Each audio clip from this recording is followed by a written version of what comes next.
Today on the Diz List, we count down our top 5 wish list items for our D23.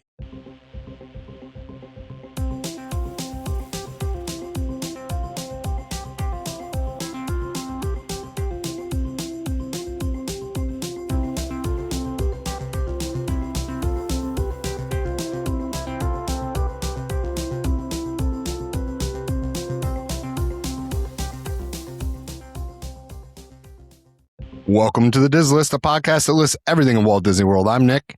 And I'm Rob, and today we're going to count down our top 5 things on our wish list for the upcoming D23. So D23 is an event that they hold out in California every year, but there's every other year it has a different name, and you're going to know that because I don't have it off the top of my head. It's Destination D23. D23. Thank you. But Destination D23. is in Orlando. Well, that's right. It flips opposite. You're correct. So what they usually do at these is they will announce things for the company, upcoming movies, general things that aren't necessarily related to Disney parks.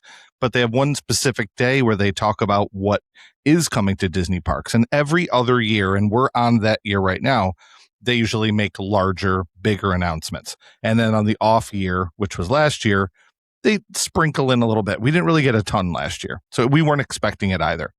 So we're saying today things that is on our personal wish list. There's a lot of rumors out there. We're going to talk about that stuff a little bit more on Patreon. But today we're going to focus on what we think we would like to see and what is, it's possible.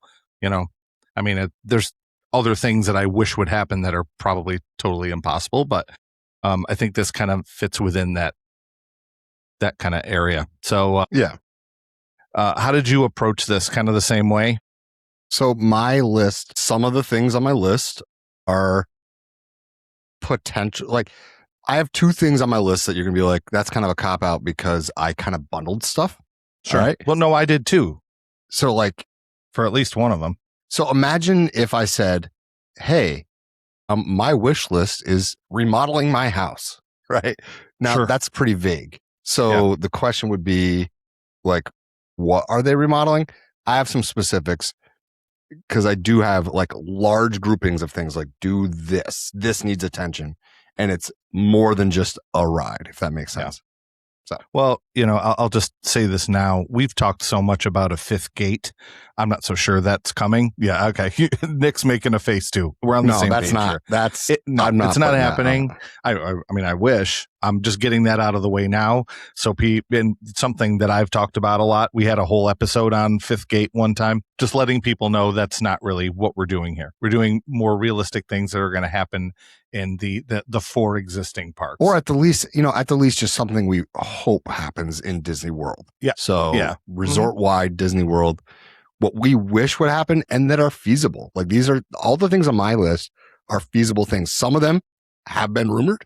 Mm-hmm. Others are rumored, but stretch rumors. And then there are others that are just like, I haven't heard this. It wouldn't take much. Please do this. It's also a time where our Disney fan community is very vulnerable. I am guilty of this too, where if we float something out there right now, I heard they're just retheming Cinderella's castle to Maleficent's castle, and it's not true, folks. Yeah. But if that soundbite gets out there, people are going to go, oh, maybe Rob from the Diz List heard this from so-and-so or so. No, everything we're saying today are things that just we hope are happening. So I want everyone to take these with a grain of salt. Okay. Yeah. We know some people in the industry, but none of this is from that. None of it. Right. And I will also say that we are not trying to be those. There's a couple other places that try to break the news. Mm-hmm. And sometimes they just throw spaghetti at the wall, see what sticks, and hope that the people remember the 2 strands of spaghetti that stuck and forget the 75 others that fell to the floor. Yes. You know what I mean? Yeah. So, and that's what we do on the show. Our show is sometimes closer to Imagineering than anything else, because it's what do we think would be cool. And, sometimes so what we got for Disney news this week? Yep. So we have, I'm going to share my screen for this one. If you're listening, I apologize. Super cool. This is cool. Really cool. So what Disney did is they took 3 songs from current Disney films. They took We Don't Talk About Bruno, from Encanto, The Next Right Thing from Frozen 2, and Beyond from Moana 2. And they actually do American Sign Language, ASL, and they create the songs. They reanimated these scenes. So the existing scenes still are there, but they created 3 brand new animations nearly from scratch. 95% of the shots were reanimated from scratch, focusing on the conceptual and emotional translation of the lyrics into ASL rather than a direct word for word sign. So if you're watching us on video, you can kind of see how the performers interpreted the songs using sign language. Yeah. So one thing I would say is that this is huge for accessibility, right? For people who do not have the lack of a sense or some sort of disability, right? We take for granted the fact that we can sit down and watch a Disney movie and know what's going on and hear the beautiful song. And, we just take that for granted. Mm-hmm. And so in this scenario, we have opened up a door for those who can't hear that music, right? Because let's be honest, putting little music notes next to the closed captioning is not the same as the artistic interpretation of someone singing in American Sign Language, because there is a lot of emotion that goes into the performance of those signs, right? We have listeners who do not have the ability to see. We have blind listeners who I am certain have watched, quote unquote, Disney movies through there's like the I forget what they call it, but basically it describes the scene to you. Yeah, it's a different audio track within the audio description film. Yeah. Yep. This is now bringing it to another audience. I think it's great. I'd love to see more of this. I think it's a perfect use of technology these days, right? That they have the ability to relatively quickly reanimate those things. It's one time where I'm seeing computer aided graphics used for the correct reasons. You know what I mean? Like not just to use it to cop out and not draw something, but to like, hey, this is going to be for people. This is going to be helping people. I'd like to see more of this in the parks too, by the way. I'd like to see absolutely like screens. Like if you go into I get it. It might take away from a few people who get annoyed when they walk into the stretching room that there's like a sign, or not a sign, a screen that is signing the speech in there. But or an interpreter. Think about how much more accessible that is. And think about the kid who has gone to the local amusement park, I should say, and has gone to they've gone to these places and they've never really fully been immersed. Mm-hmm. And then they go to Disney and all of a sudden, Drax is on the screen, right? Or Gamora is on the screen and they're talking, but they're also signing. Yeah, that'd be cool. To think about, because there's the ability with AI, and I'm not a big fan of AI, but I think that they could use AI in this situation to make it look like, I'm assuming that the people who play those characters don't all know American Sign Language, but you could use AI to make them appear to be signing. Mm-hmm. And imagine how inclusive that would feel for the person who's never had that before. So I think it's great. I love it. I hope they do more of this. I hope it makes its way into the parks. Kudos to Disney. This is great. Yeah, very cool. I was really happy seeing that bit of news here. It hasn't really been a huge amount of news. Really what's been coming out is, new snack or new shirt or new pin, because I think a lot of this news is being saved for D23. I mean, there's been some negative things and some crazy behavior, but that's not stuff we really cover on the show. But one thing I did want to bring up, because this is something you and I have talked about. One of the first times you went on to Mickey and Minnie's Runaway Railway is there was a story I saw where they have a ton of paint peeling in Rock and Roller Coaster already. So in the queue, there's an area, I should have had a graphic for this, I don't. That's okay. But there's an area where it's probably, 2 or 3 feet high by about 1.5 feet, where people there must have been one little part that somebody peeled and everyone just starts peeling off this whole area inside Rock and Roller Coaster. It is something that's fixable, but it's unfortunate to see this. So I'm bringing this up because I know you had experienced this early on in Mickey and Minnie's, right? I mean, not just early on. When we went back there this time, it was pretty beat up again. I've noticed places where you would think it would be quick to like paint and fix things, where it's not getting painted and fixed right away. I get it, right? I mean, it's going to you have millions of people going through those gates. Yeah. But there's some stuff that just needs attention like that. Like People Mover, for instance, the carts were not great condition. There were some railings in some of the ride queues that were like supposed to be themed like brown, for instance. Like if you have the railing that you're in the queue, like the switchback railings of, let's say Jungle Cruise, and it's supposed to be a brown log, which is obviously not a log, it's or a piece of wood, but it's like metal or concrete, whatever, made to look that way. And it was worn down from people touching it. It's just small touch-ups here and there. Well, it doesn't shock me. Go ahead. Remember you texted me when you were on Winnie the Pooh in that photo you sent me from the Winnie the Pooh queue? Yep. Yeah. That was like whatever the bongo drum thing was. It was so in the queue where the kids play and they have the drums on the ground, right? I sent Rob a pic because like the paint had worn off and it was a Remo drum head. Yeah. I was like, hey, check it out. I didn't know Winnie the Pooh used Remo. So it was just like a regular standard. Yeah. Official drum sponsor of Disney parks. I mean, it's kind of cool for me to see because now it's like, that's how they did that. Because I didn't know it was an actual drum head. Yeah. Now I know it's an actual drum head. Like because you don't see the tuning. You don't see the, you know what I mean? The tuners on it or anything like that. It doesn't look like a drum head until you take all the paint off and it says Remo. The only part that didn't wear off was Remo. So, but that was kind of funny. Yeah. So I'm not shocked that that's happening, but I don't think it's going to take too much out of, you know what I mean? Well, that's it for news for me. You mentioned something last night when we got together. I don't know if do you remember what we were talking about last night? You said you were going to mention one more thing. Well, yeah. So we had a gentleman reach out to us because of our show last week. Well, that's about right. Saratoga. I truly forgot what this was. So thank you.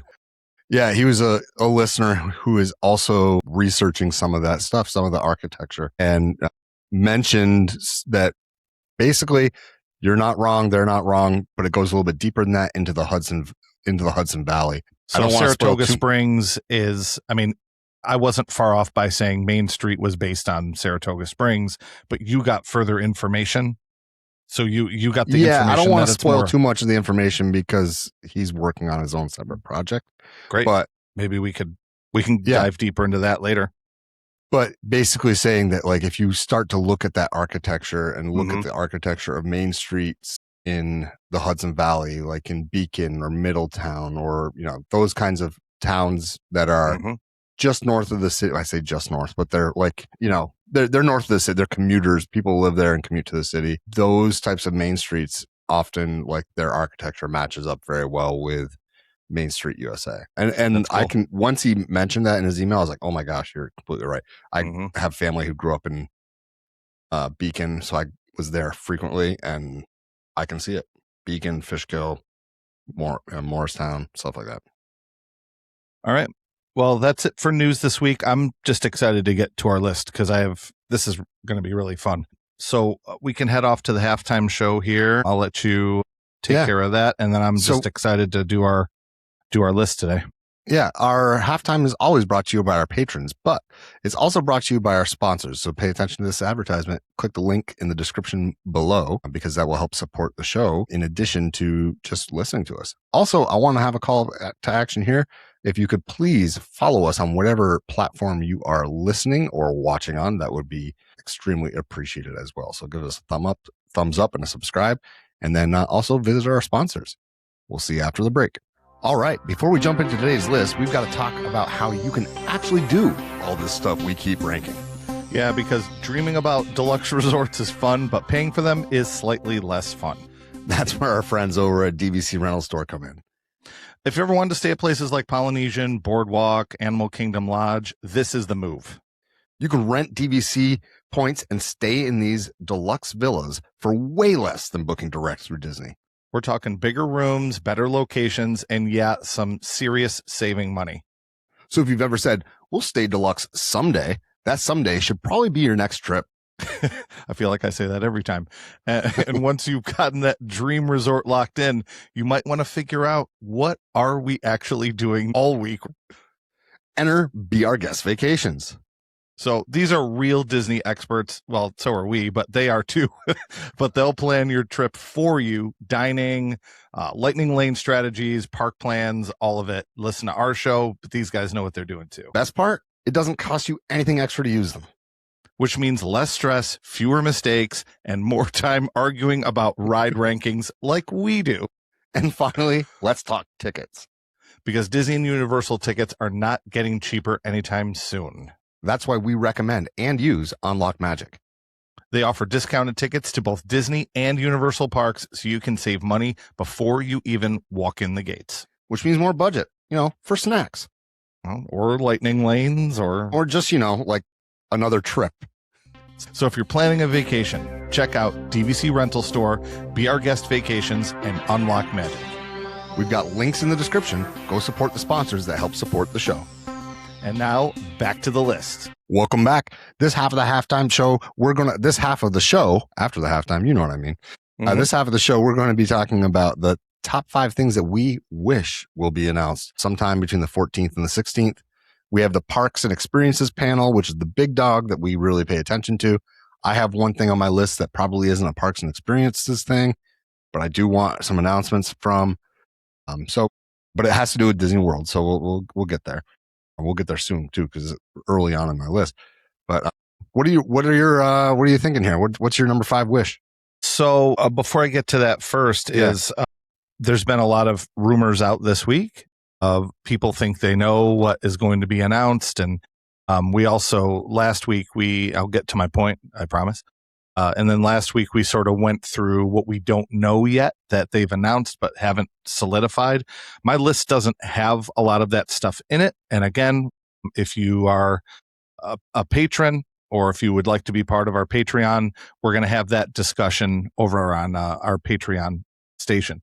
So I'm going to start off with one that I think is long overdue. I have no interest for this attraction. I will have more of an interest if they do this, and that is the Speedway. And I think the Speedway needs to switch to the battery-powered cars. That stench is horrible. It's got to be a pain to go and refuel those things all the time. I'm not really sure how that goes behind the scenes. They can retheme it if they want to. We've ad nauseum, we have discussed this attraction, okay, and what it could be, and this and that. Let's do baby steps here, okay? Disneyland has already announced this is going to happen. Okay, I'm going to be a little bit more interested if it's not like sounding like 100 lawnmowers going on at once and smelling like 100 lawnmowers, right? This attraction, I mean, that could be fun too for younger kids, getting to drive that car and feeling like, it's vibrating and it's loud, and that could be fun for kids, but like, it's also kids who have, speaking of which, on the first half of the show, who have some sensory issues. Maybe the loud noises are not as good for them, and having a battery operated car just kind of gliding around could be beneficial. So my number 5 thing I hope to hear is that they'll make the announcement. We're also making the switch to the battery operated cars in Disney World. What do you think? I think that I do think that they'll probably talk a little bit about the ones in Disneyland, because they've announced it and they haven't made the switch yet. I know. Just to touch on like your loudness thing, there's nothing that says you can't make artificial like motor sounds within the vehicle itself that don't also pollute the sound nearby. Yep. Also that don't literally pollute the air. So, we've talked about this particular attraction over, as you said, ad nauseum. I mean, it's like we've beat this dead horse, and it is dead because it's a dead attraction, in my opinion. Well, that's why I thought this is step 1. It takes up an enormous amount of space. Jeez. Okay. Yeah. Get rid of it, fix it, retheme it, whatever. In my mind, just make that announcement. People will chill out a little bit, Yeah. Anyway, that's my number 5. What do you have for 5? So my number 5 is one that we won't be hearing at the Parks and Experiences panel. This is the one that I think that I'm unique in, or not me solely, but I belong to a group of people that will be looking forward to hearing about this. And that is that my wish list is that we get solid information about Lakeshore Lodge. I want to Great. know, when's it on sale? I want to know, when's it opening? I want to know, what's the lobby look like, the lobby renderings. Does it have the Pocahontas stuff? Does it not have the Pocahontas stuff that was planned for Lakeside Lodge? Because it was Lakeside Lodge, Reflections of Lakeside Lodge. Now it's Lakeshore Lodge. Right. And that's, we've said, there's been multiple episodes where I have said one and then the other and back and forth. Yeah. I mean, it's because of Disney's messaging on this has been horrible, in my opinion. But, yeah, you know, I just want to know like more information about it, because they claim it's opening next year. And I was just there. It's flying. Like it is. I think the chances of this happening are very high. And I'm with you on this. Yeah. I would love to hear about this as well. It's not on my list, but I think they are at that place. I mean, especially, we talked about this last episode where the guy went on to social media, one of the builders or Imagineers was filming a video inside of the pool area with the giant otter, which I think is going to be kind of the mascot of that. Maybe we'll see what they do with Pocahontas and if they're actually going to use Disney characters, but this otter is not really connected to any of the Disney franchises that I know of. Maybe it could become another cool character or mascot that is native just to the parks, like a Figment or an Orange Bird, like maybe, who knows? I don't see that happening. I'm not. I'm being wishful. I hear you. I understand. I don't think that's up. And I don't really care about, to be honest, I don't care about the theming.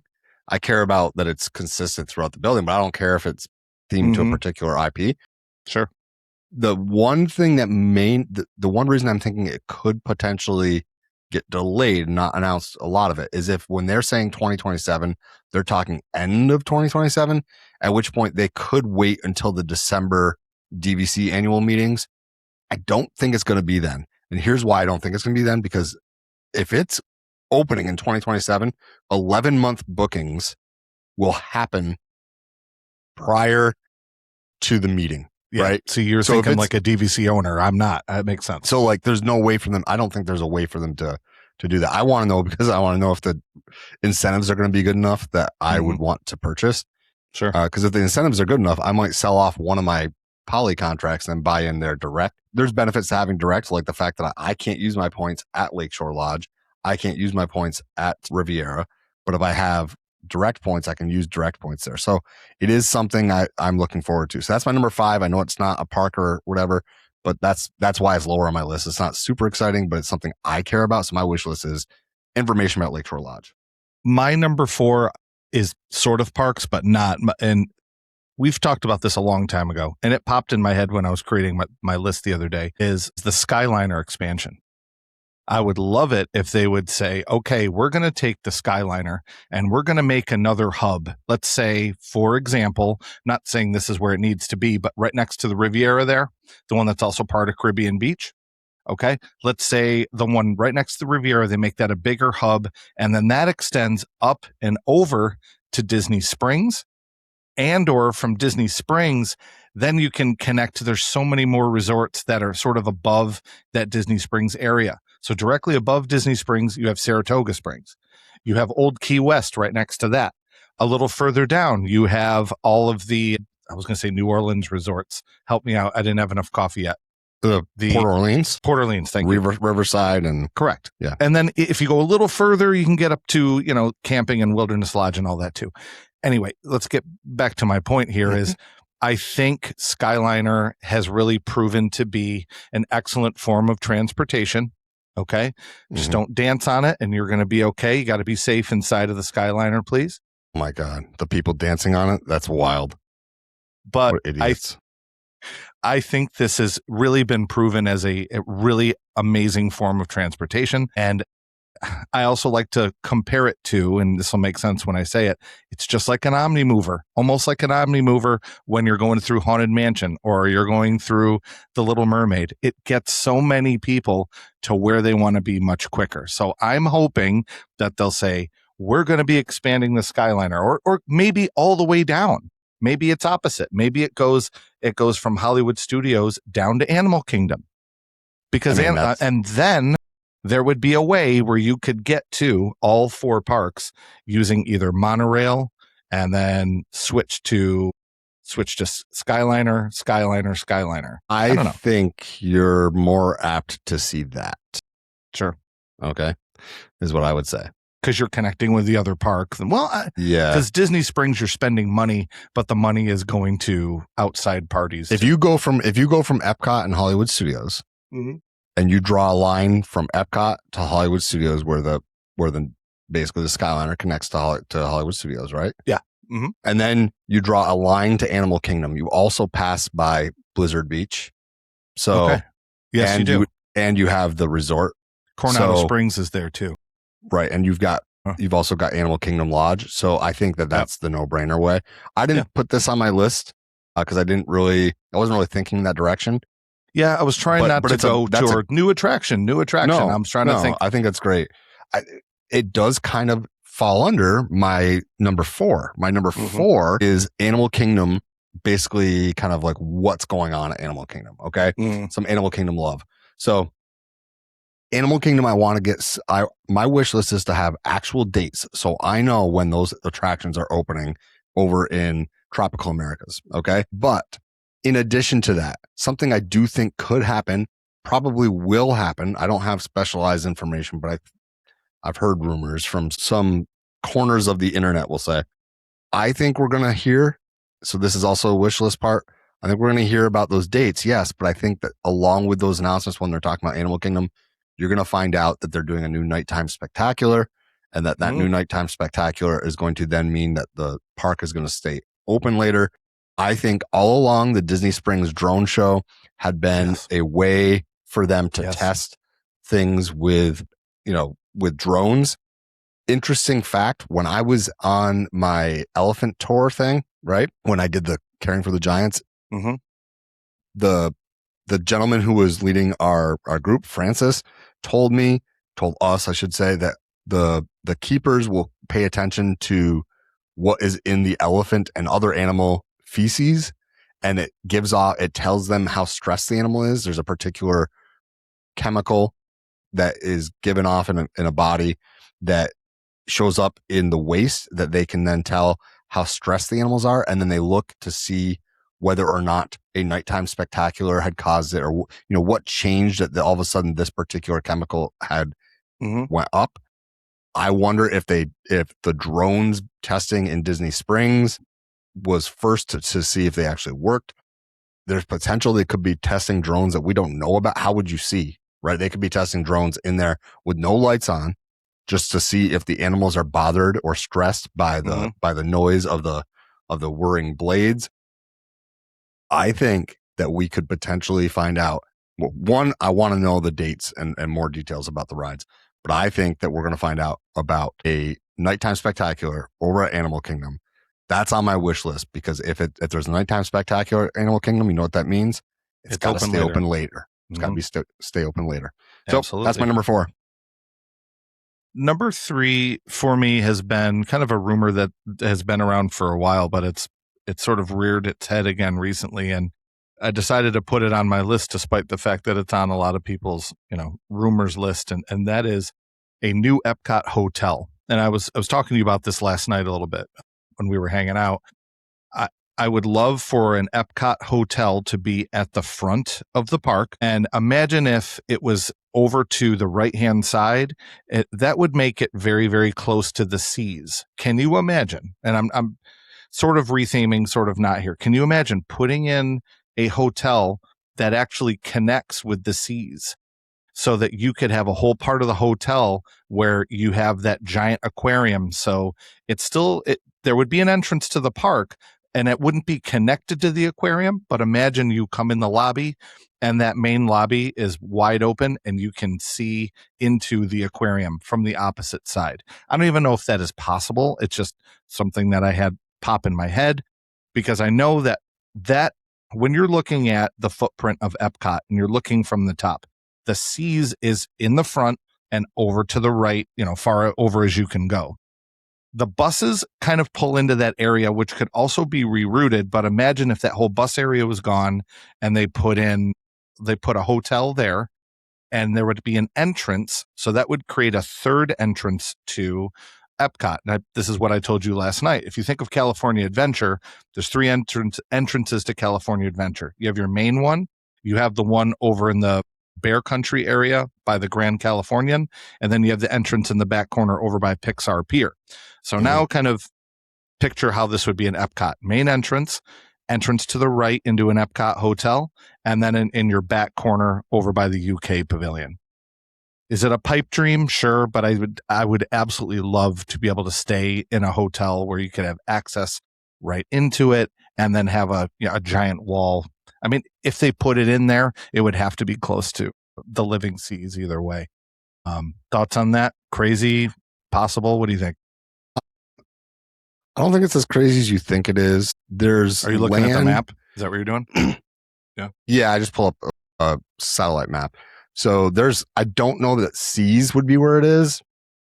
So if you look at the overhead map of Epcot, kind of between where the Epcot resorts are, so like the parking lot for Beach Club and stuff like that. Right, and which is right around the right side of the park. If you're at the front, yes, correct. I'm correct. If you think of, so Epcot, where Spaceship Earth is north, the north part of the park. So I'm looking at it in that orientation. Okay, so that would be on the left side. So to the west of the park, is like basically right next to the UK Pavilion are the Epcot resorts, right? The parking lot for Beach Club is actually kind of like the backyard, so to speak, of the land pavilion. Okay. There's a large amount of space between that parking lot and then where you're talking about where the buses go. There's enough that they could make it so that the entrance maybe is between the two. I don't know that you would be able to do at the seas just based on where those bus loops are. I don't know how they would do that.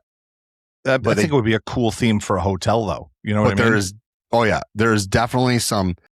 The only thing that's in the way is that there is a cast member lot, okay, behind the land pavilion there's like a little river there. That those cast members are employees at Beach and Yacht. I believe that's their cast member lot. There's 2 cast member lots over there. They could easily expand the 1 cast member lot closer to where that solar farm is. You know where that solar farm is to the west of Epcot? Yes. They could expand that there, and then that lot that I'm talking about that's currently cast members near the land pavilion could easily become the parking lot for a new resort, and then that resort could walk into Epcot. That's possible. I don't know if it's going to happen, but it's possible. All right. It's certainly a good thing to have on your wish list. I don't think that's a bad thing at all.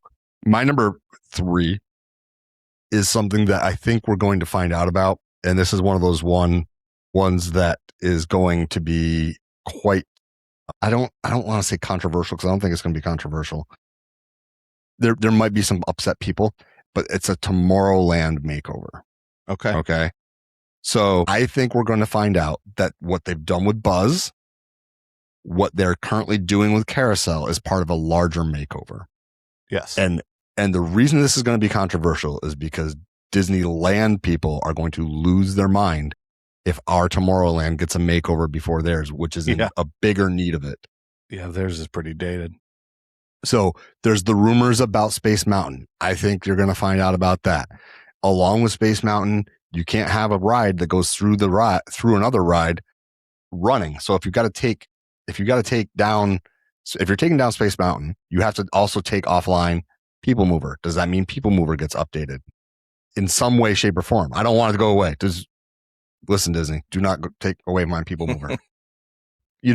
But like they've already started to kind of revamp the branding around Tomorrowland. I think, and this is why I didn't say much about your Tomorrowland Speedway. I think that what we're going to find out is that they are reimagining Tomorrowland altogether, and they're going to bring it into the future, into tomorrow, so that it's more cohesive, because you have Tron, very Tomorrowland, and you have everything else. It's not tomorrow, right?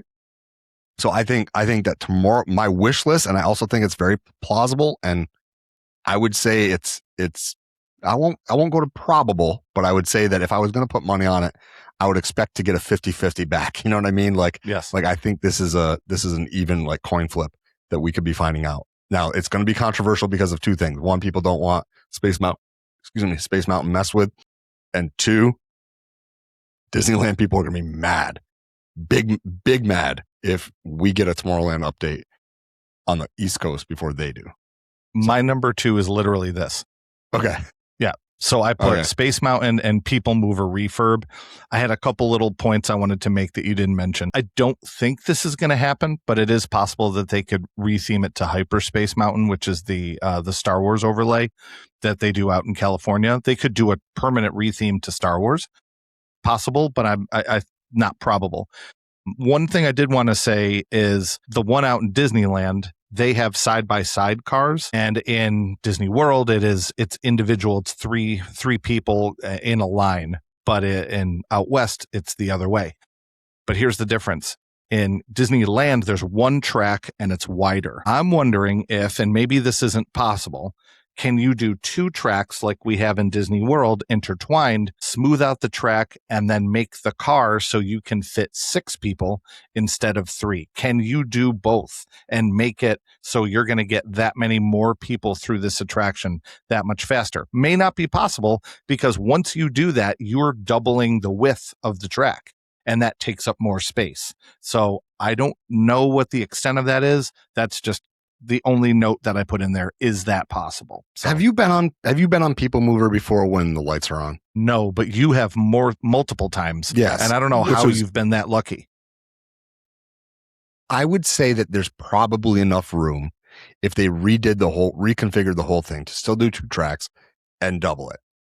That said, Space Mountain is not as popular as it once was, not with now Tron there and with Big Thunder being refurbed. I think that because by putting it 2 by 2, you now automatically give the same, every one track has the same capacity as the old one did, right? They could make that a very spectacular roller coaster inside of there. That's 2 by 2 and still have the same capacity. The line hasn't been, when I was there was a posted wait of an hour. And I was like, that does not look like people, there's nobody showing outside of this building. So I went in and it ended up being 15 minutes. So like I think they're putting their wait time on that is really off. I think it's probably trying to push people away. I don't know why. Maybe it's because they're afraid that it's going to, that it goes down. I have no idea why they're pushing people away. I don't know. But it's been, do I think they're going to do 2 tracks and the 2? No, I think it's going to be either a 2-seater or so 6 seats and 1 track, or a complete refurb of the tracks with the still same 3 people. Here's a good example though of why it stinks the way it is. What is, like, if you look at the average family size, or if you go at the average party, I should say, when you're going into those lines, I would say almost every single time that I went on a ride, the most number I heard was 4. How many of you? 4. How many of you? 4. How many of you? Like every time. It was sometimes the odd numbers, 3 and 5, but a lot of the groups were 4s. I think if you asked a cast member who's standing at the front of the line to fill those cars what the most popular group size is, you're probably going to hear 4s. And as a result, we didn't do Space Mountain as a family because we had 4 and one of us got to ride alone. And so that's always me. So yeah, it would have been me. So yeah. All right. So that was your number 2. My number 2, which by the way, I figured we were going to match up at least on one of them. My number 2 is that it's probably your number 1. So I'm going to match up on this one too. My number 2 is details about Villains Land. Come on. You got to tell us. You got to give us the deets on this. Now I want to touch base on, I want to mention something that I texted you. Okay. It's been staring us in the face. Yeah. It's been staring us in the face. So you did an entire poll over on Patreon about what 3 villains people would like to see in the villains show over in Hollywood Studios. If they were to shuffle to 3 other villains. Correct. Yeah, sure. And then I was just sitting here watching YouTube or something, and I go, oh my God, it's been there the whole time. The 3 villains that are going to be featured in Villains Land, I think they've been telling us all along, are going to be Maleficent, Cruella, and Hook. I think like, and I said to you, I go, here's what's going to happen. We're going to get a Maleficent coaster. We're going to get a Cruella dark ride where you're outrunning the, or a Cruella flat ride where you're like in the car and you're kind of like outrunning the like you're the dogs or whatever. It doesn't matter. You're something like that. It could be like Mickey and Minnie's Runaway Railway, where you can project all 101 dogs running around and your car is going crazy. And you're going to get a Hook. You're going to get something with Hook too, possibly like an epic like dark ride for Hook. I don't know, but like who knows? I think that I was like, oh my gosh, what if it's been staring us in the face the whole time? So my number 2 is details, because we still don't know a lot about Villains Land. And I know this is kind of going back to last week, things we don't know. But that's my number 2. I'm going to pause here and give it to you because your number 1 is not that. Okay. All right. Go ahead. My number 1 is Figment and Inside Out. So I think as much as I love Figment as a character, and he's very polarizing. We have listeners who I know hate him. We have listeners who I know love him. I think that in order to bring more people there and to appeal to more people, you do need to include the Inside Out characters. Great movie, but I think the Inside Out characters can journey through the imagination, talk about the different emotions, and then Figment is the one that they're talking to. And then at the end, Figment, big grand finale, the imagination song comes on, and it's a similar thing where there's all the rainbows and things hanging all around. I think the first part of the ride needs to be Inside Out. Second part of the ride is Figment going nuts in the only way Figment can. And I think that's a perfect recipe for what to do inside the Imagination Pavilion. Done. Okay. You want my number 1? Yeah. Is it that? Kind of. Remember I said I copped out on some? Sure. This one's a big cop out. Okay. EPCOT love. EPCOT needs love. Okay.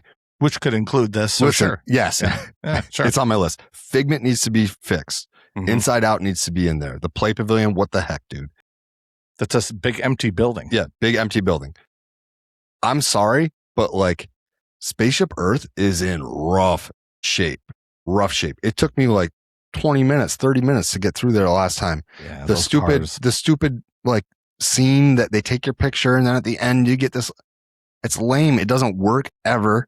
Like it's just randomly chooses which face it's going to work on and which one it doesn't. A lot of times it just like picks a random spot in the background.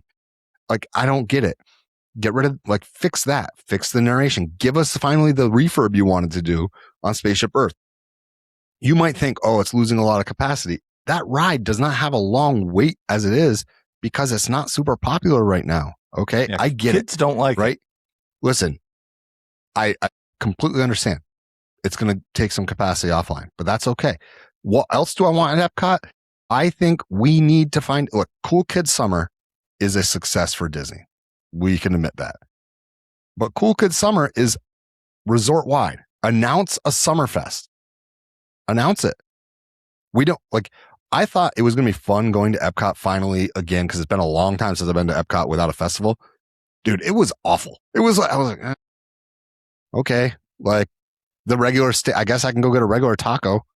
I want a pig's ear taco, man, from Food and Wine. I want to have some crazy food. I don't care. Name it Summerfest. Name it. Name a Summerfest. Announce you're going to have Summerfest. Mm-hmm. Make it a big deal. Harvest Fest. I don't care what it is. Like, I don't care how you want to brand this thing. You can still have Cool Kids Summer. You can still do all those things. And then part of Cool Kids Summer is the festival over at Epcot. And I think that could happen because I'm telling you, Epcot's numbers, Epcot was not, I was there on the weekend. It was not packed. It really wasn't. Here's the one that I think, this is my big time wish list. This is like number one on my wish list for Epcot. And it has to do with giving Epcot love. Announce another country. Mm-hmm. Expansion pad. Announce it. We're getting Brazil. Say it. Do it. Come on, Disney. It's perfect. Brazil would be great. The food is very popular. That culture is amazing. There's so many great things that they could do there. I'm with you. There's a lot of great options that they could do. Israel was one that they were supposed to do a long time ago, but I'm not sure that's the best to do now. I don't know if that will work today. India would be great. Yeah. But I don't know. Any kind I of think sub-Saharan Brazil, African, any sort of sub-Saharan African would be great. I just think you hit the mark with Brazil. It's So I EPCOT think that's needs the right love. That's pick. my number one. Mhm. Right here, we need Figment fixed. We need the Play Pavilion to actually get done. Inside Out can go into Figment, or doesn't have to go into Figment. You can go, I don't care how you do Inside Out. That should go in there. You can totally sell it as EPCOT IP because of what it's about. As far as mental health these days, it would fit perfectly in. Absolutely. You have the expansion pads that are available that you could put a new country in. And guess what? It's empty in there right now. Bring a Summerfest. Have another festival. Great idea. So that's that. That's our wish list. Yeah. We got to get going. You know why we got to get going, Rob? Do you know why we have to end We're going to this? do our first ever, second ever live. But this one's show. planned. This is a planned live show. Mm-hmm. So if you are not a patron, okay, you should consider becoming a patron. Because if you are a patron, like these wonderful people popping up on your screen right now, if you were a patron, what could happen is you could be watching this live stream over on YouTube. It's going to be a Patreon exclusive live stream. We're going to talk a deep dive about this. We're going to take questions and answer some questions here about our thoughts and what we think is going to happen at D23. We thank those people a ton. They really make it possible for us to have this show and keep it going. So, I can't thank them enough. But it's a great, big, beautiful tomorrow. Tomorrow's just a list away. Tune in next time, and we'll see you real soon.